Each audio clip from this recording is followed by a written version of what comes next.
The Corporate Transparency Act is an effort by the U.S. government to improve its compliance with efforts to combat terrorism, money laundering, tax evasion. Joining me today is Kendal Sibley, partner with Hunton Andrews Kurth. Kendal, thanks so much for joining us. Glad to be here. Now, I'd like to start, what is the Corporate Transparency Act and why should REITs be paying attention to it? So the Corporate Transparency Act is an effort by the U.S. government to improve its compliance with efforts to combat terrorism, money laundering, tax evasion. In 2020, the U.S. actually was rated non-compliant by an international board because of the lack of ability to identify beneficial owners of shell entities. Bad actors can layer shell entity on top of shell entity on top of shell entity, and there's no way easily to unpack that. And so the Corporate Transparency Act required the creation of a registry where entities would be required to report their beneficial owners and update that information in perpetuity. And how does the recent related case in Alabama impact implementation?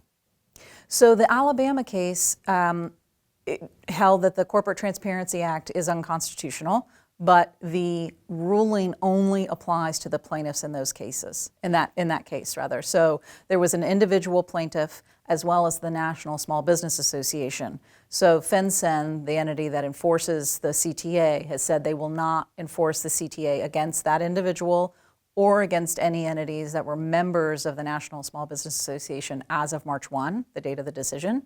But they are enforcing it, the CTA, against all other people. So entities that are subject to the CTA do still need to be registering. Now, public REITs largely will be exempt. The REITs themselves will be exempt. Their subsidiaries, some may be exempt as a controlled entity of an exempt entity, but there may be some that are not exempt, such as certain JVs, and REITs in the private space may not have any exemption and may be reporting companies. And for those companies that aren't exempt, how should they begin preparing at this point? So for entities that were formed prior to 2024, the reports will be due in January of 2025, January 1, 2025. For entities that are formed this year, however, there's a 90-day requirement. So the reports will need to be filed within 90 days. And so if an entity determines that it is a reporting company, which is the entity that's required to file, then it will need to go through the process of identifying its beneficial owners and gathering that information. So one of the things that beneficial owners have to provide, their name, residential address, driver's license, and a copy of their driver's license or passport.